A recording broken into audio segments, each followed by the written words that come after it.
E agora ten a palabra o doutor Alfonso Iglesias. Bueno, moitas gracias. En primeiro lugar, quería agradecer a Ramón Villares e a Xosé Manuel Núñez Seixas por terme invitado a estas xornadas. E, bueno, eu vou a volver un pouco cara atrás no tempo para facer un recorrido cronolóxicamente bastante similar, pero que empeza con máis forza un pouco antes e acaba con menos forza ao final. Os tempos de Cuba e os tempos de Argentina son diferentes porque o pulo maior de Cuba vai a ser a finais do 19, principios do 20, mentres que cara a década de finais do 1920, 1930, o pulo casi todo está en Buenos Aires. Entón, os tempos nese sentido son bastante diferentes. Está claro que a illa de Cuba, dentro de América, foi o primeiro grande receptor de emigración galega. E foi no ata o punto de que, sobre todo, a súa capital, que é a que vai concentrar a inmensa maioría desta emigración, na Habana se configura dende, sobre todo, finais do século XIX, unha comunidade galega ben diferenciada, que vai a ter multitude de centros, de asociacións, e que vai a ter un papel verdadeiramente relevante para a cultura galega e tamén para a propia afirmación identitaria dos galegos. O que se fai neste sentido en Cuba, en algúns momentos é máis do que se está case facendo na propia Galicia e vai a ser fundamental para o avance do regionalismo e a aparición do nacionalismo a comezos do século XX.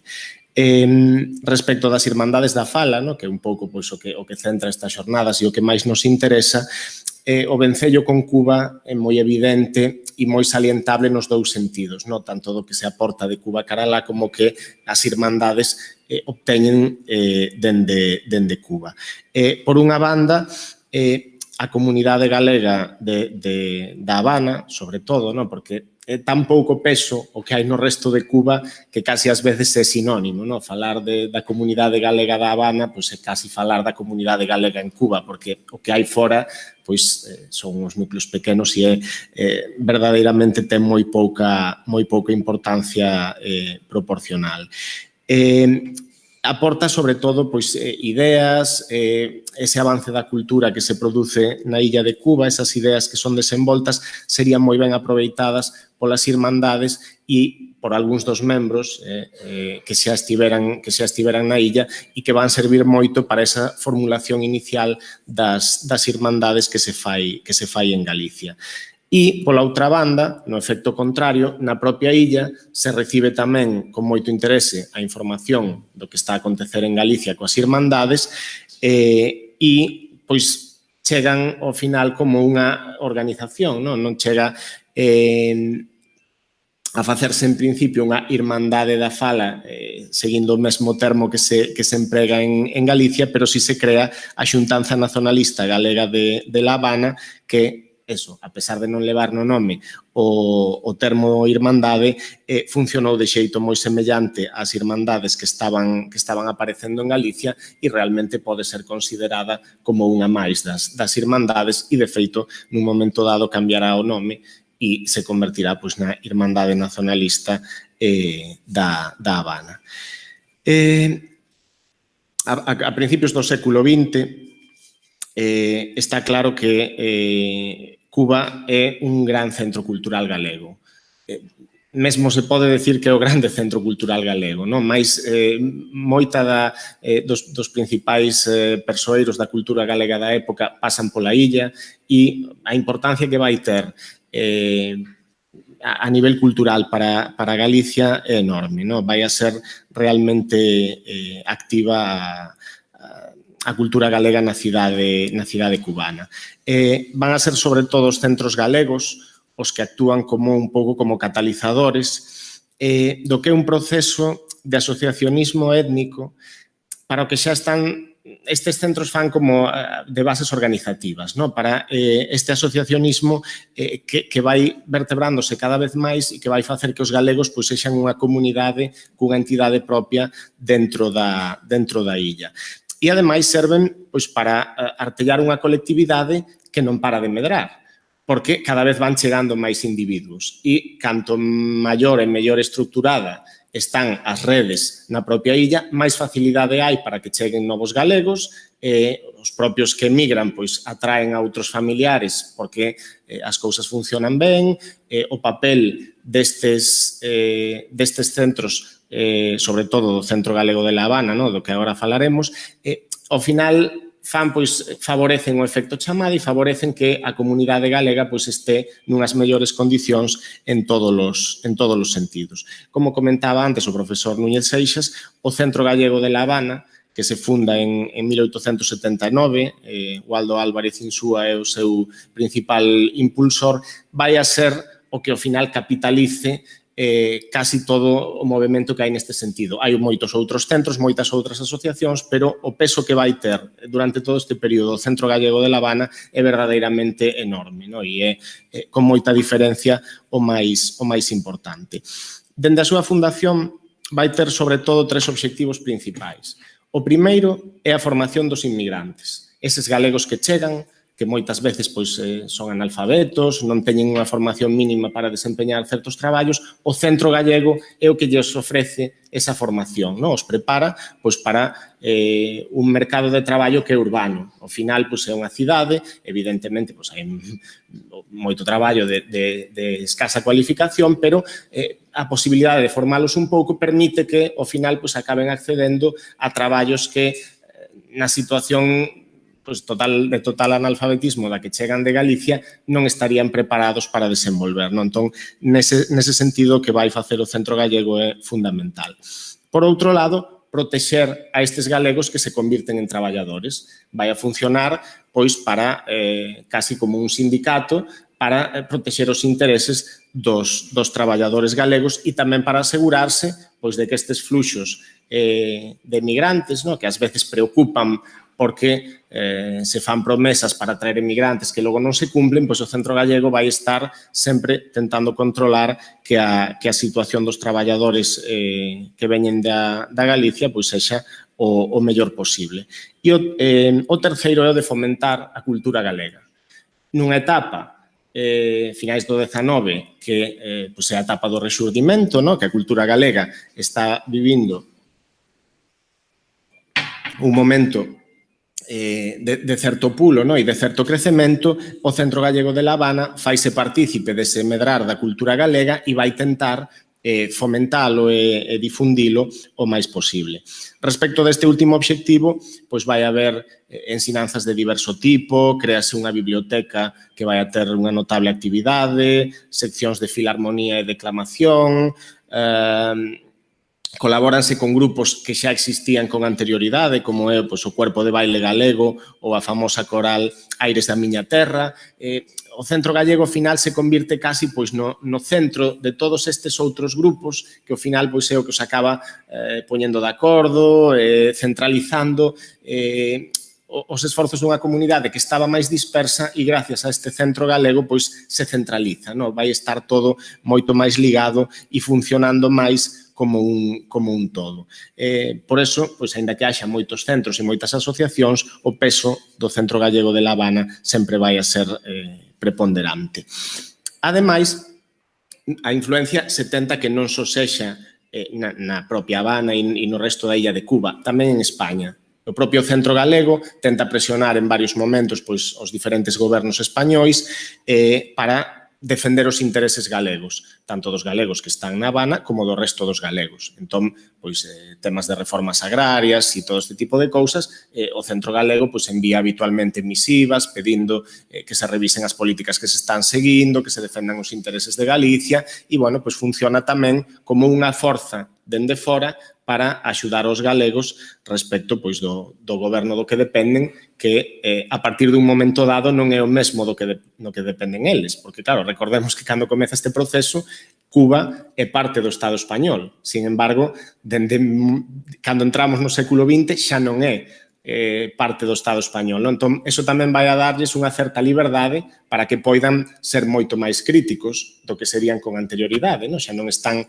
sometidos pois, a unha censura que no século XIX podía ser complicada, a comezos do século XX xa teñen pois, moita liberdade para criticar as políticas españolas. A nivel político, vai a seguir claramente o regionalismo. O Centro Gallego de La Habana vai a defender os intereses regionalistas, vai a publicar obras de autores regionalistas e vai a promover diversas iniciativas do que era pues, ese galeguismo incipiente desa etapa. Vai ter tamén unha serie de publicacións a comunidade galega da Habana, unha serie de publicacións destacadas, especialmente os xornais Eco de Galicia e La Tierra Gallega van a ser os preponderantes, van a durar moitos anos, o cal era un mérito grande porque, vendo esta época, a maior parte de xornais teñen unha vida moi curta e son pois, moi excepcionais os xornais que poden seguirse publicando pois, durante varias décadas. No? Calquera xornal que se publique máis dunha década pode considerarse exitoso porque realmente o ritmo co que aparecían e desaparecían cabeceiras era enorme. E por esta comunidade, pues, en parte por eso ten esta importancia cultural tan grande, van a pasar algunhas figuras importantísimas da cultura galega da época, pues, como poden ser Ramón de la Sagra, Curros Enríquez, Castro Chané, Nanda Allariz, ou o propio Baldo Álvarez Insúa, que fundara que tivera tanta importancia na fundación do Centro Gallego de La Habana, pasaran pola illa, non? Tal é esta presencia de xente da cultura galega que está na illa que Curros Enríquez vai a escribir un poema bastante simpático na revista Galicia en 1887 no que di: "Quen dixo que Galicia non ten arte, pouco coñece noso chao paterno. Ten arte ten, o que non ten é artistas, porque os escupe para chaos alleos." Claro, é unha referencia clara de que pois a vida cultural de La Habana era máis próspera e era un entorno máis favorable pois, para xente que se adicaba á cultura que a propia Galicia. Non? Entón, eso vai a facer pois, que Galicia exporte talento cultural cara á emigración, pois igual que exporta man de obra. O sea, entón, do mesmo modo que están indo pois, xente do rural para traballar en traballos non cualificados, a xente da cultura pois, remata traballando moitos destes escribindo para xornais e facendo pois, diversos tipos de traballos que na Habana eran moito máis prósperos do que eran en Galicia.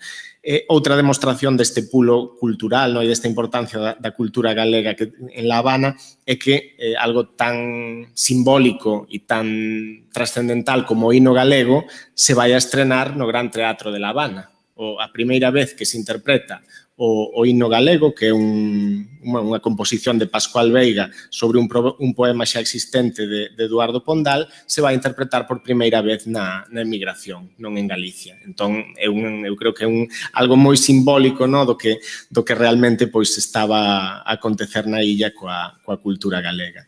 En palabras de Xosé Luís Axeitos, a primeira bandeira que levanta a Galicia emigrante non é a da franxa azul, é a do idioma.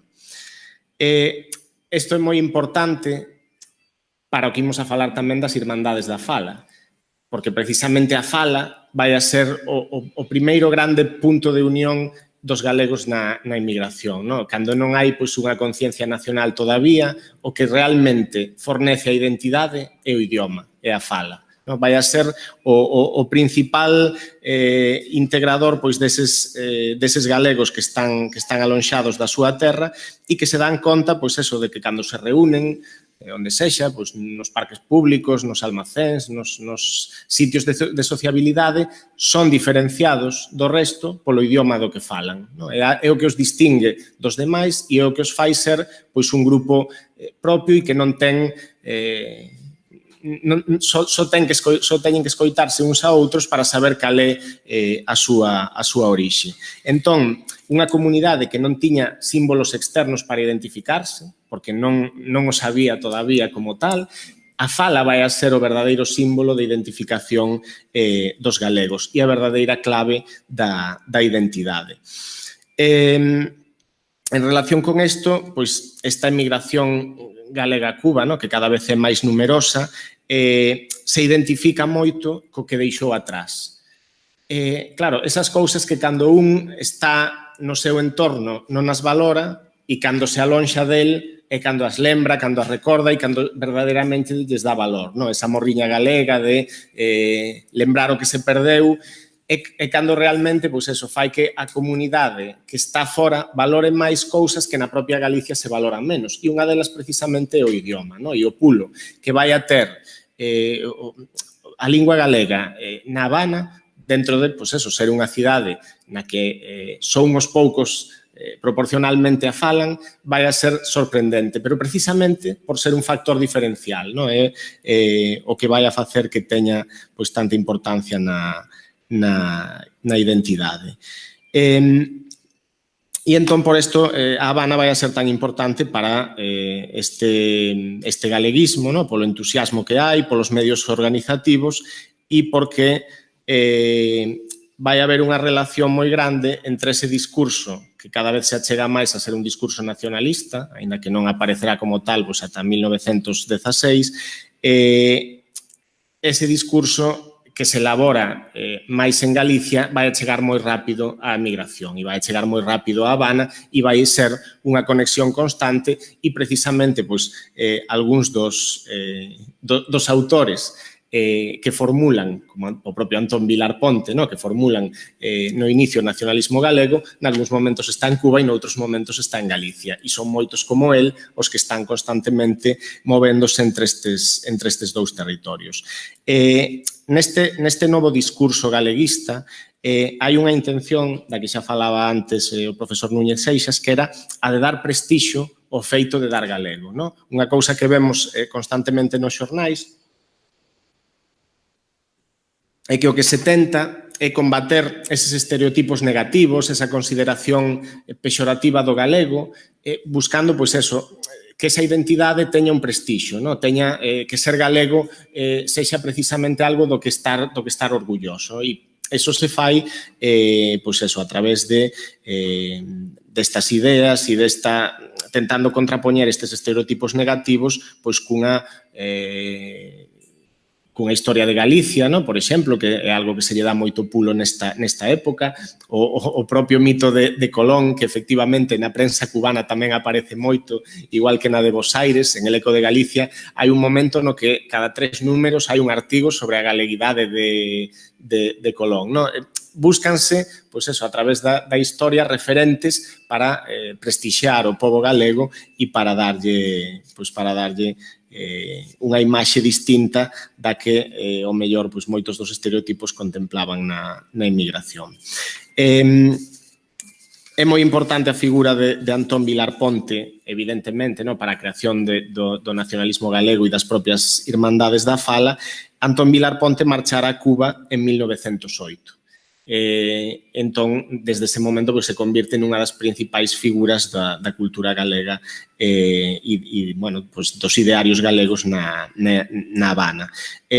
Vai a dirixir ali un seminario primeiro en Camagüey, unha pequena cidade, e logo en La Habana, donde participa, ademais, no Diario Español, na revista Alma Gallega, vai intervir en moitas conferencias, vai tentar que líderes galeguistas coñecidos vayan a La Habana. De feito, a visita de Basilio Álvarez, que se comentaba antes, Antón Vilar Ponte ten moito que ver, é o que fai as xestións para que Basilio Álvarez teña unha viaxe cómoda a La Habana. Ramón Cabanillas tamén vai estar en La Habana un pouco en contacto con Antón Vilar Ponte e vai a voltar a Galicia en 1910.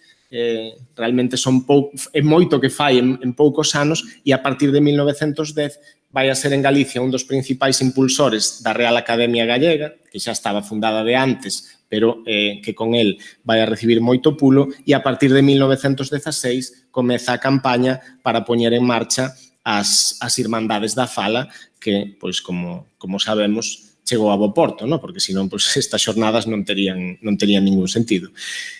Para darse unha idea do volume, do que era a comunidade galega na illa, en 1915 había alrededor de 11.500 galegos en Cuba.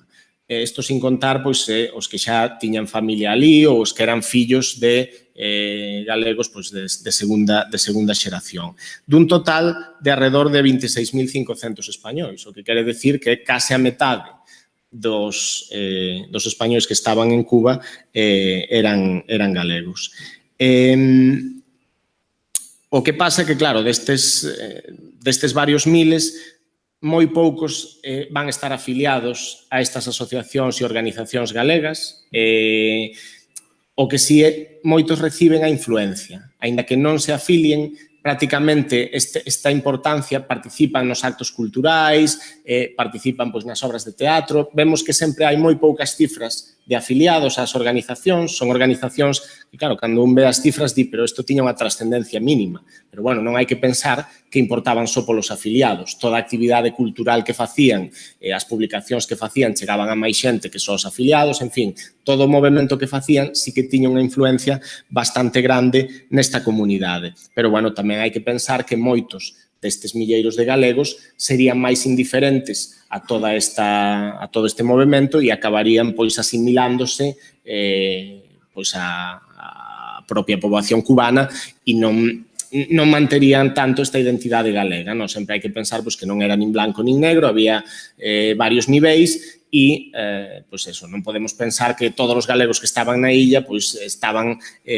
seguindo pois o centro gallego de La Habana e preocupado pois pola cultura e polos intereses de Galicia. Para moitos pois non tería ningunha importancia. Ao final, había nestes anos máis de 100 asociacións galegas en toda a illa de Cuba e case un 100 delas estaban na propia Habana, no? Que nos dá pois, unha idea máis da importancia que tiña esta cidade e era pois, prácticamente pois, unha das principais no dinamismo da cultura galega, como xa comentamos. Falando xa do que é a influencia cubana nos prolegómenos das irmandades, o que vai a ser fundamental temos de novo que volver a insistir no idioma, porque o idioma vai a ser o que reciba máis pulo a través, sobre todo, da Academia Galega. A Academia Galega, que se funda en 1906 en Galicia, aínda que se funda en Galicia, o xérmolo verdadeiramente está na Habana. Por que está na Habana? Porque se crea en 1905 a Asociación Iniciadora e Protectora da Academia Galega. O sea que non se quere fundar, evidentemente, a Academia Galega na Habana, que tería sido un sinsentido, pero que se fai na Habana é crear unha asociación que favoreza a creación da Academia Galega en Galicia. Entón, isto vai a conseguirse, a iniciativa parte sobre todo de Fontenla Leal e de Curros Enríquez e ten o obxectivo principal de promover o idioma galego e de favorecer a súa supervivencia. Se pensa que se non se fai algo por protexelo, o galego pode acabar desaparecendo e entón se pensa que é fundamental crear un diccionario, unha gramática e que a lingua se empregue, como xa se está comezando a empregar cada vez máis na literatura, que avance todavía máis. Prácticamente a finais do XIX se ve o galego como unha lingua solo para a poesía. E o que se predica desde estes sectores é que o galego ten que servir para moito máis. Pode servir para escribir literatura tamén en prosa e mesmo para traballos científicos. E isto, pois que logo recibirá moito máis pulo xa nos anos 20, co Seminario de Estudos Galegos e todas estas experiencias, aquí neste momento xa se plantexa como unha necesidade. Non se vai a conseguir tan rápido, pero sí que a idea está claramente no que se promove. Tamén se queren recoller cantos populares, monumentos, en fin, facer unha recollida de cultura galega e de protexer tanto a lingua como a cultura. E desta academia que aparece en 1906, durante bastantes anos, vai aportar máis económicamente, se vai aportar máis cartos desde La Habana que desde calquera outro sitio. De feito, 350 pesetas anuais que aportaba a iniciadora foron as que permitiron que a Academia Galega haga lugar a un piso na Coruña ata 1919. O sea, son 13 anos nos que dende Cuba se está pagando o aluguer que permite que a Academia Galega teña un local. A partir deste ano 19, o Concello da Coruña lles concede un espazo no Pazo Municipal de María Pita e cambia a situación. É moi curioso comprobar que comentaba antes o profesor Núñez Seixas que hai un momento no que o peso pasa dende A Habana cara a Bos Aires, pero que é absolutamente inmediato.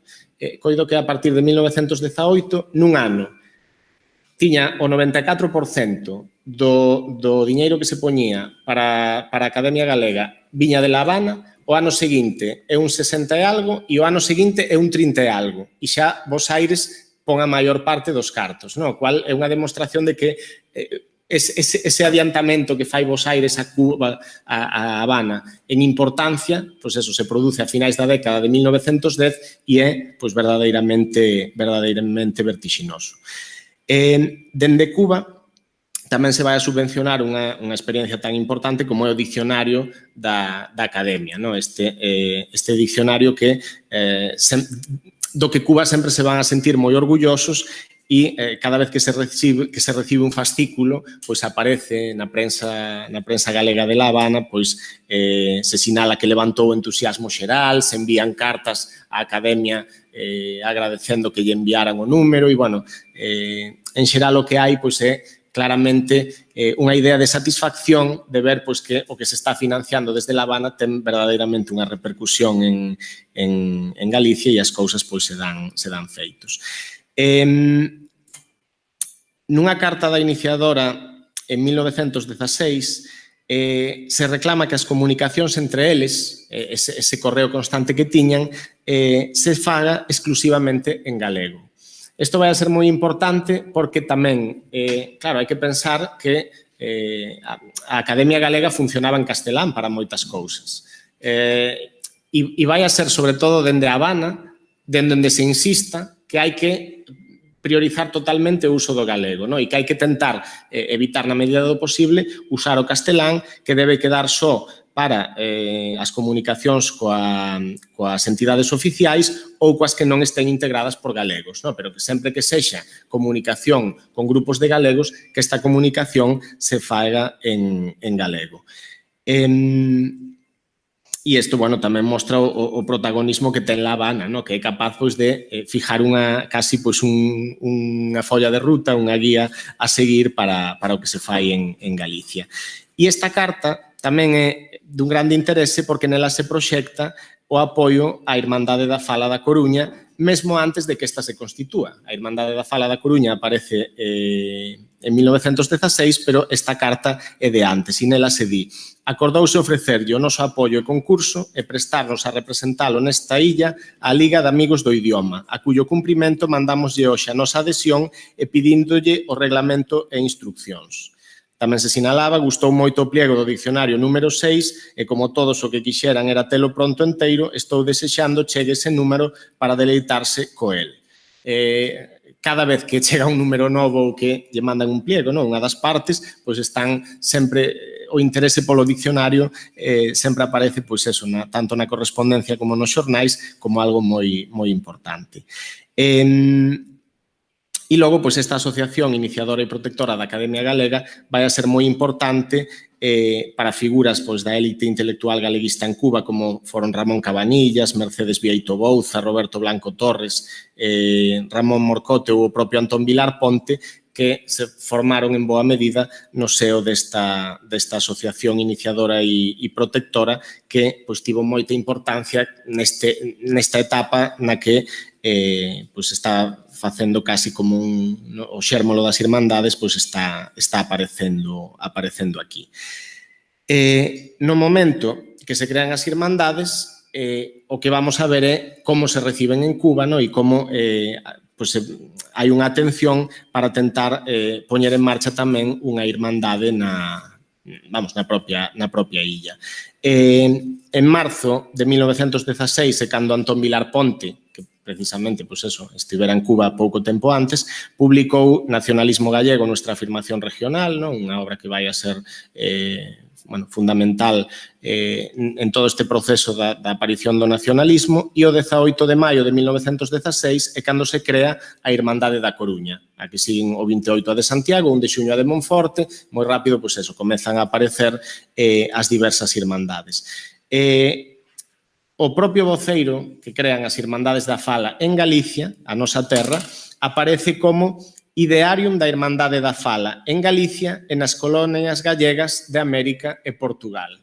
Unha clara demostración tamén de que xa a propia Irmandade da Fala ten moi presente as colonias de alén de mar, non? E ten moi presente, sobre todo, pois, a Bos Aires e a Habana, e pois, hai unha preocupación, eso, no propio primeiro número do xornal que se escribe, non se esquecen de citalas. E tamén as de Portugal, non? Das que mañá se falarán, tamén son tidas en conta. Evidentemente, non vou entrar en detalle aquí do que son as irmandades, non? Son a primeira organización que afirma pois, que Galicia é unha nación de seu e van a ser fundamentais para a construcción social da nación galega, tanto en clave democrática como socialmente progresista, pero, aínda que na teoría o que busquen é sobre todo eso, na práctica co que mellor funcionan é co idioma, non? Non son as Irmandades da Fala por casualidade. O da Fala vai a ser un dos eixos fundamentais da súa actuación e vai a ser co que sexan máis exitosos. Realmente, aquí sí que se dá un monolingüismo galego, algo que non acontecera nin co regionalismo nin co provincialismo, e, por fin, imos ver que todo o que publican se fai en galego. Esta queixa que tiña pois, a Asociación Protectora da Academia de que se falaran entre eles, enviaran as cartas en castelán, isto pois, vai un pouco a rematar, non? Por fin, todas as comunicacións que fan as irmandades entre sí van a ir todas en galego e neste sentido se avanza moito. O que non se vai a conseguir é a normalización social do galego ou o seu emprego no ensino, non? Que eran obxectivos que había, pero que eran moito máis ambiciosos e verdadeiramente pois, moito máis difíciles de conseguir. Isto vai a ter moita repercusión en Cuba. Os xornais cubanos, pois tanto El Eco como Galicia, como outros xornais, van a estar recollendo constantemente novas das actuacións que fan as irmandades en Galicia. A atención é moi alta e continuamente pois se recollen informacións.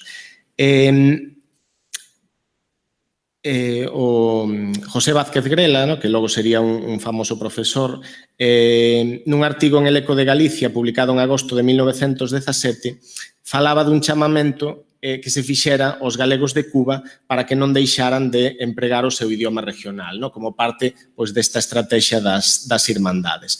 Neste texto dicía Vázquez Grela: el idioma es la raíz de la personalidad social y jurídica de los pueblos, y los gallegos, que aspiramos a descentralizar nuestra región hasta gobernarnos autonómicamente, tenemos que hacer porque nuestro verbo de libertad penetre en todos los pechos gallegos, haciéndoles ver que tenemos un dulce idioma, unos pasajes naturales y unos caudalosos ríos que solo son nuestros, y una literatura propia que brilla como la luz en las corrientes artísticas del universo. O texto está en castelán porque está publicado en Eco de Galicia, que, aínda que ás veces tiña artigos en galego, sí que era un xornal que se publicaba maioritariamente en castelán. Pero este chamamento xa ven conectado coas ideas das irmandades e tamén falaba José Vázquez Grela de facer unha delegación das irmandades na Habana, que vai a ser algo do que se fale cada vez máis e do que se intente avanzar o antes posible. En xullo de 1918 se lanza o manifesto As Irmandades da Fala aos galegos residentes nas Américas, xa é directamente casi unha petición dende as irmandades para que os galegos residentes nas Américas creen as súas propias irmandades. Hasta se explica en que seccións deberían organizarse, pois cultura e fala, economía e estudios sociais, agraria e política, e dende Habana se va a ter en conta este manifesto e o que nun momento dado se fai, pois sigue o mismo tipo de organización que se solicitaba dende as irmandades en Galicia. Eco de Galicia, por exemplo, fala constantemente dos amigos da fala, ás veces se refire, en vez de falar das irmandades, fala dos amigos da fala, pero recolle continuamente pois, actividades e relacións cruzadas. Por exemplo, lle dan moito, recollen con moito interés o xantar co que se agasallou o representante do Centro Gallego de La Habana, que estuvo pois, en xullo do 18, visita a Coruña e é pois, moi homenaxeado pola irmandade desta cidade e verdadeiramente pois, se vai aparecer varios días no periódico se fala deste tema. E en xeral pois, vai haber moito sobre iniciativas, actos, publicacións, non só en El Eco, no resto da prensa galega emigrante na Habana, menos no resto de Cuba, se fala desto. Finalmente, a irmandade vai a chegar as irmandades van a chegar a Habana, pero, bueno, o proceso costou máis do que se esperaba, non? E non foi tan inmediato como inicialmente se pretendía. O semanario Eco de Galicia, que era pois, un dos máis activos recollendo as actividades das irmandades, nunca se mostra, por exemplo, directamente favorable a esta creación. Non? Chama a atención que estén continuamente recollendo as labores, pero non hai, por exemplo, unha editorial na que se fale de deberíamos promover a creación dunha irmandade na Habana, etc. Non? O que hai é se recolle esa información e como que non se queren mollar moito ao respecto. E igualmente a iniciadora da Academia Galega tamén se mantén bastante a marxe nestes primeiros momentos. Non? Tampouco dá pasos claros e, claro, era o que se podía esperar. Non? Esta asociación era da que se podía esperar que fora a que avanzara máis. Pero en 1919 sí que se vai a sumar públicamente aos manifestos das irmandades. Non? Entón, eso supón que a Asociación Iniciadora e Protectora realmente asuma os planteamentos das irmandades, sí que vai a favorecer xa que se dé un avance claro cara a aparición das irmandades na Habana. Ao mesmo tempo, pois, tamén aparecen outros grupos nacionalistas nesta etapa, non? Que van a ter máis ou menos relación coas irmandades, pero pois, non é o único intento. Por exemplo, Xulio Sigüenza, do que antes falou o profesor Núñez Seixas, que era un rapaz coruñés emigrado pouco tempo antes, organizara o que debía haber sido a primeira irmandade na Habana, en 1917, ¿no? Pero é algo casi que non oficial e, de feito, pois non aparece nos xornais, non temos moita constancia, casi ás veces pois parece que non existira, non? Só temos datos de algúns afiliados soltos e realmente pois foi unha iniciativa que pasou casi desapercibida, non? Pero é o primeiro intento directo de crear unha irmandade, pois eso, casi no momento no que se están creando en Galicia. E hai tamén algún outro intento máis, vamos, que de tan fracasado que pois nin vale a pena recollelos todos. Dende Galicia, na primeira Asamblea Nacionalista que tivera lugar en Lugo en 1918, as conclusións desta Asamblea son as que fan que o Centro Galego se sume tamén á organización. Entón xa, co Centro Galego decidido que tamén tiña moitas dúbidas e, de feito, vai a dar o paso con certa reserva de algúns membros, porque hai que pensar, bueno, que tamén dentro do Centro Galego da Habana había ideas máis españolistas, máis arredistas, no? Que cada vez comezan a aparecer con máis forza, non é unha organización homoxénea e entón pois hai perspectivas diversas e non todos están de acordo cara a estes pasos que se consideran pois que de algún modo son pasarse, no? Que se está indo demasiado cara adiante. Pero, bueno, o feito de que finalmente aquí pois xa teñamos o Centro Galego convencido e a Asociación Iniciadora e Protectora tamén, xa supón o paso definitivo. Que pasa? Tamén hai que pensar que, bueno, a comunicación é lenta, as noticias, por exemplo, das asambleas chegan moito máis tarde a Habana, non había un teléfono para chamar e dicirlles isto é o que temos de hoxe. Entón, claro, pasaban semanas, meses a veces, ata que víramos aparecer na Habana algo que xa se debatera en Galicia. O caso é que a comezos de 1920 sí que xa se ve que este proceso é imparable e vai haber varias figuras que van a ser fundamentais no avance definitivo cara a unha verdadeira delegación das Irmandades. É certo que as Irmandades xa tiñan un delegado en Cuba, que era Manuel Monteiro, pero era un delegado que non formaba parte de ningunha organización na illa, non? Era simplemente para contacto con estas outras estructuras que xa estaban. Pero neste momento se suman varios membros, algúns deles recén inmigrados, como Tomás Rodríguez Sabio, que era da Irmandade da Coruña. Entón, claro, a chegada de membros das Irmandades á illa tamén favorecen que promovan máis a posible creación dunha irmandade. Vai a chegar Xosé Benito Cerdeira, que era propietario da revista Galicia, que vai a ser unha revista bastante influente nestes anos e que vai a ser finalmente o primeiro, o conselleiro primeiro, como se definiu, cando se crea esta irmandade. De feito, este órgano de prensa, Galicia, dicía en abril de 1920: en breve se constituirá en esta capital una nueva entidad regional que se inspira en los ideales de las Irmandades da Fala y del Partido Nacionalista de nuestra región. Han prometido su concurso gran número de gallegos jóvenes y entusiastas que harán de esta agrupación el portaestandarte de los ideales galicianos. Las adhesiones pueden dirigirse a la redacción de la revista Galicia. Aquí se ve eso, que Galicia sí que é un medio que se implica directamente, non fai así eco de La Habana, que sempre está con certas reservas, pero precisamente Galicia, que pertence a este Xosé Benito Cerdeira, sí que está implicada. E o 20 de xuño de 1920 vai ter lugar a primeira xunta xeral desta irmandade que se vai a chamar Xuntanza Nacionalista Galega. Non vai a ter o nome de Irmandade da Habana, sino que vai a ter este outro nome que fai ás veces parecer que non é, cando se dá o listado das irmandades, pode un esquecelo porque non ten Irmandade da Habana.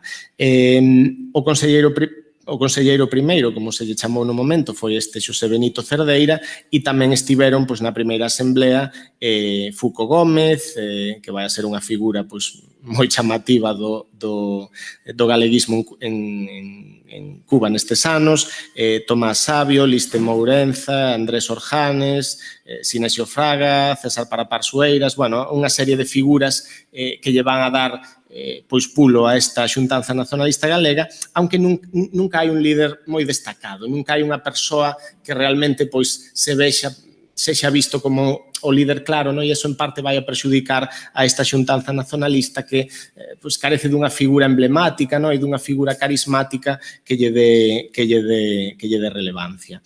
Se definía esta Xuntanza Nacionalista como unha entidade inspirada nas Irmandades da Fala e no Partido Nacionalista que existían en Galicia.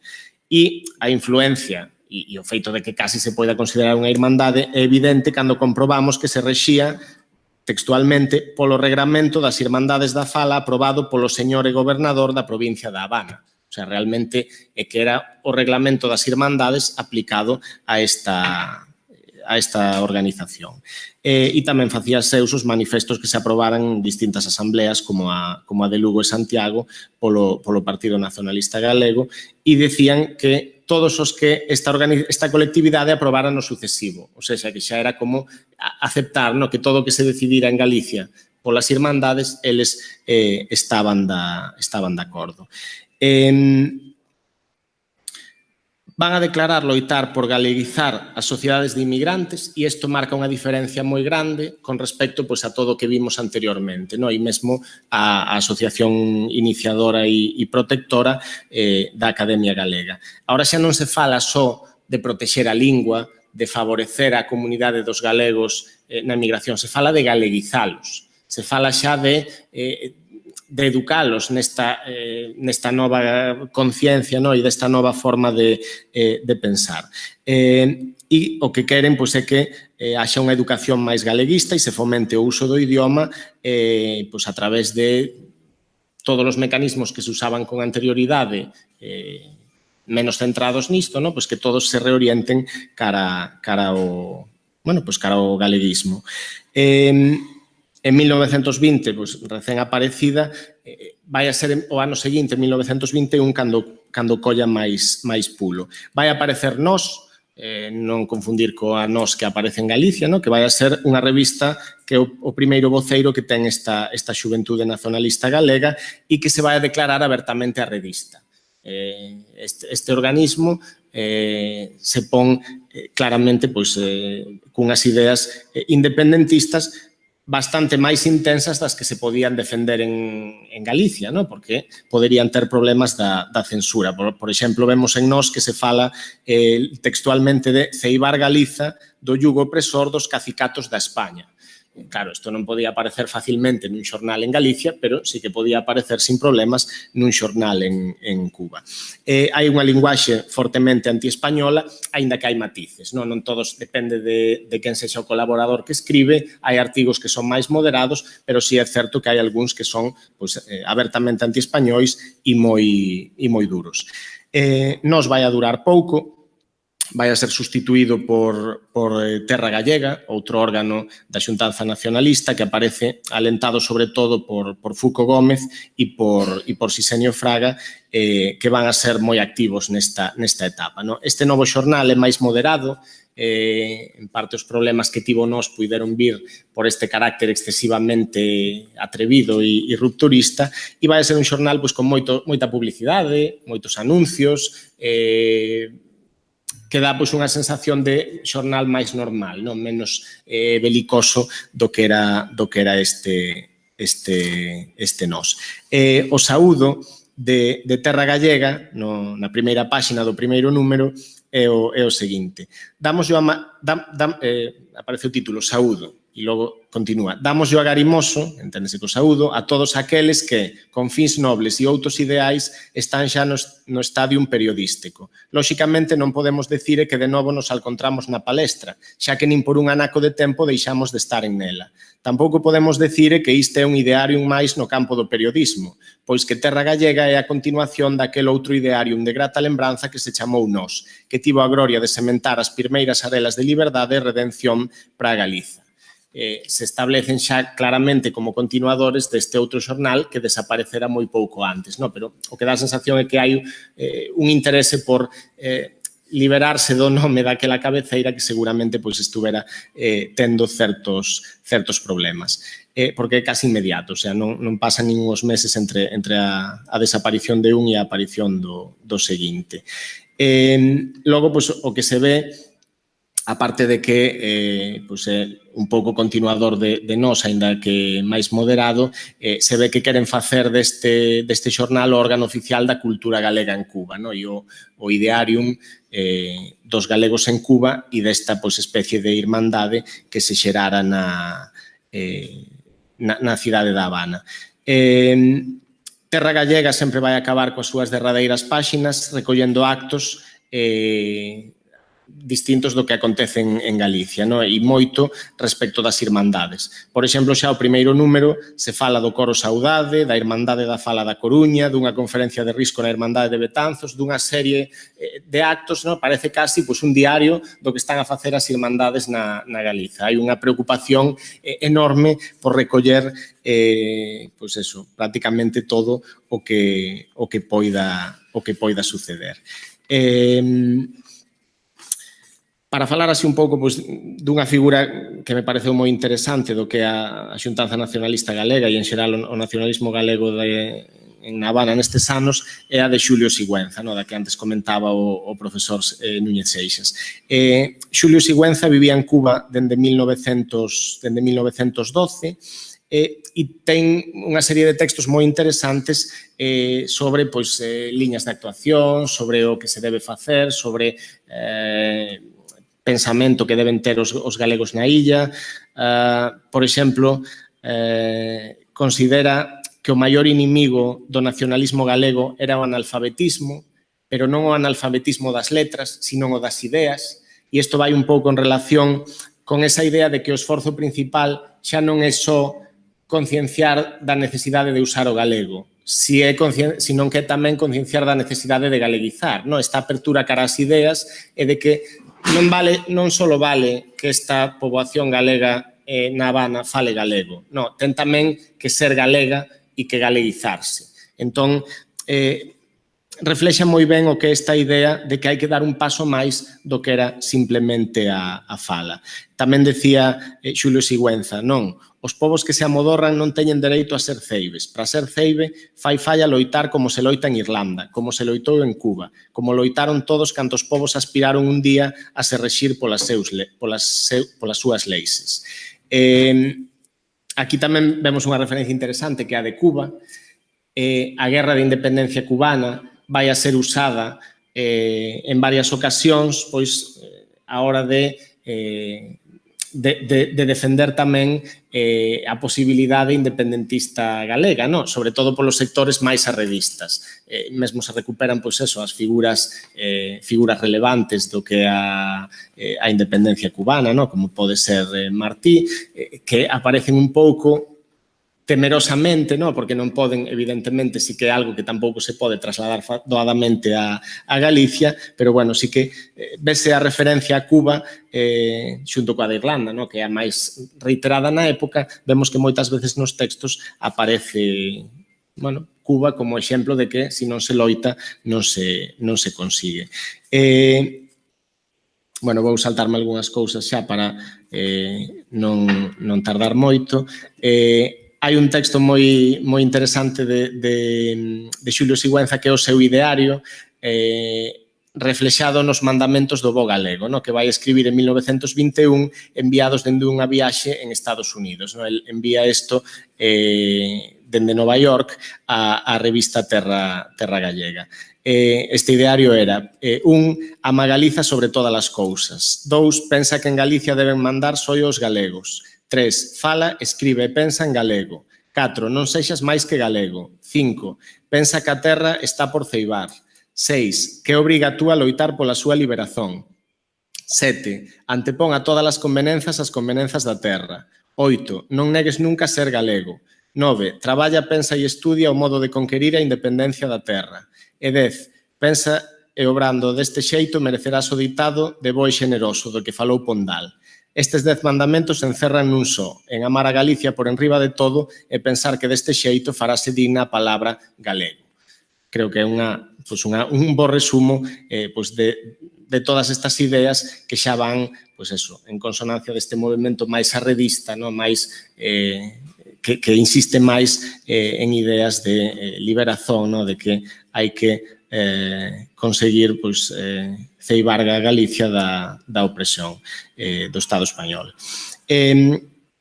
Neste contexto, na Habana é onde vai a xurdir tamén o primeiro grupo que centra claramente a súa definición política no separatismo, que é o Comité Revolucionario Arredista Galego, do que o que comentaba antes Núñez Seixas, que a principal figura era Fuco Gómez, que é unha figura moi rebuldeira, que móvese constantemente, crea unha asociación, aparece de repente en outra, foi unha personalidade moi activa, pero tamén un pouco anárquica, non se sabía en que estaba en cada momento. De feito, este Comité Revolucionario Arredista se coñece pouco del,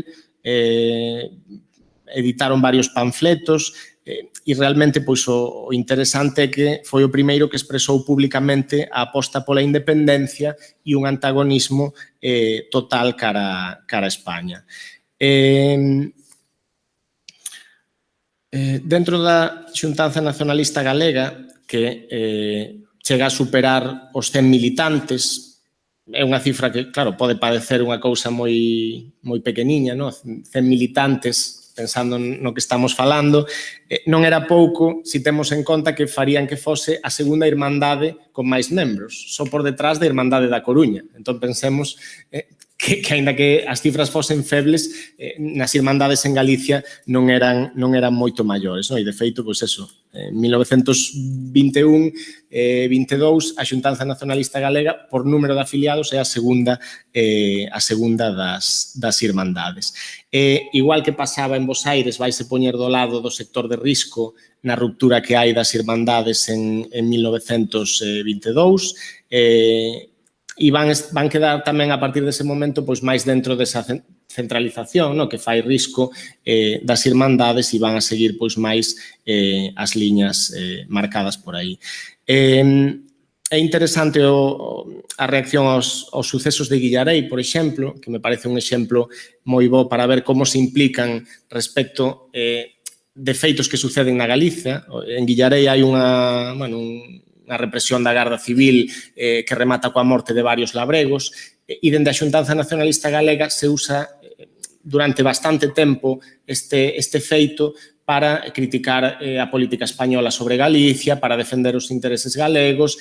Hai moitos máis exemplos, non? Escollín simplemente este para non desenvolver demasiado, pero calquera oportunidade que hai dentro dos feitos que suceden en Galicia para criticar a política do Estado español ao respecto é utilizado. A fins de novembro de 1922 se van a reorganizar os nacionalistas de Cuba, pasan a chamarse Irmandade Nacionalista Galega da Habana, aquí sí aparece o termo Irmandade, realmente a Xuntanza Nacionalista cambia de nome e a partir de ahora sí que vai a ser a Irmandade Nacionalista e isto vai un pouco tamén nesto que comentaba, no? De que van a estar máis baixo esta influencia centralizadora que se impón con risco e tamén hai unha certa moderación, no? Van a seguir un pouco máis pois as dinámicas que se fixan desde Galicia. O caso é que, aínda que cambian de nome, eu polo que atopei na prensa en 1923 se sigue falando moito da Xuntanza Nacionalista Galega, non? Entón, parece que este cambio de nome non foi todo popular ao mellor que debería porque se siguen referindo a ela habitualmente como Xuntanza Nacionalista Galega. Este Fuco Gómez do que comentábamos está no grupo, pero vemos que tamén isto que comentaba, está ao seu aire e vai en relación a este Comité Revolucionario a Revista Galego vai a darlle unha estructura que parece case dunha sociedade secreta, non? Inspirada en algunhas das que se estaban facendo en Europa, non? En outras loitas nacionalistas e, bueno, chama a atención porque de tan secreta que a fixo prácticamente non sabemos nada dela, non? Un pouco máis que funcionaba, pero é realmente moi pouco o que sabemos desta organización. A partir de aquí, deste ano 1923, o que vemos é que todos son problemas para as irmandades e para o nacionalismo galego en Cuba. Fracasa Terra Galega, que se deixa de publicar, e ao final o que lle vai a quedar a esta irmandade é publicar cousas en Galicia ou el Eco de Galicia. No momento que se quedan sin un voceiro de seu, o que van é aproveitar a prensa, esta prensa que se sigue publicando. Eco de Galicia ten unha estabilidade enorme, é un xornal que dura moitísimos anos e ao final ven que o máis cómodo casi é empregalo como medio de difusión en vez de crear outro que seguramente volva a ter os mesmos problemas. Hai unha dificultade de crear un medio, un voceiro que realmente funcione ben. En 1923 estaban descendendo a cantidade de militantes, de feito xa só tiña 77 a Irmandade Nacionalista Galega na Habana, 88 en toda a illa de Cuba, o que nos dá unha boa referencia da relevancia que tiña Habana con respecto ao conxunto, que haxa 88 e 77 estén na Habana, nos indica que no resto de Cuba o que había era moi pouco. E, aínda aquí, en 1923, esta cifra só é superada pola Irmandade da Coruña, co cal pensemos no pouco que eran numéricamente as irmandades. E a partir de aquí, cada vez a cousa vai a peor. Crises internas, a propia crise en Cuba e o descenso dos inmigrantes que chegan, a ditadura de Primo en España e con estas dúbidas sobre si seguila ou non, e cara a 1925 está casi esvaecida esta Irmandade Nacionalista. E, pese a un intento de resurxir en 1926 como Irmandade Nacionalista da Habana, a cousa volta a esvacerse rápido. Hai un intento por recuperala, por reflotala, pero que fracasa estrepitosamente. Algúnas figuras como Fuco Gómez siguen por aí, Fuco Gómez sigue intentando crear organizacións, facer algunha cousa, pero o que vemos é que na Habana xa a influencia das irmandades está casi perdida e o que se ve tamén é que o protagonismo alén de mar está pasando casi todo cara a Bos Aires, que era, íbamos a introducir agora o comezo de Argentina, ao final invertimos os termos e xa o vimos antes, pero vemos claramente que a partir deste momento a Habana ten moi pouco peso en relación ao que vai ter Bos Aires, que vai a ser a que continúe nos anos seguintes con casi todo o peso do nacionalismo galego no exilio. Moitas gracias.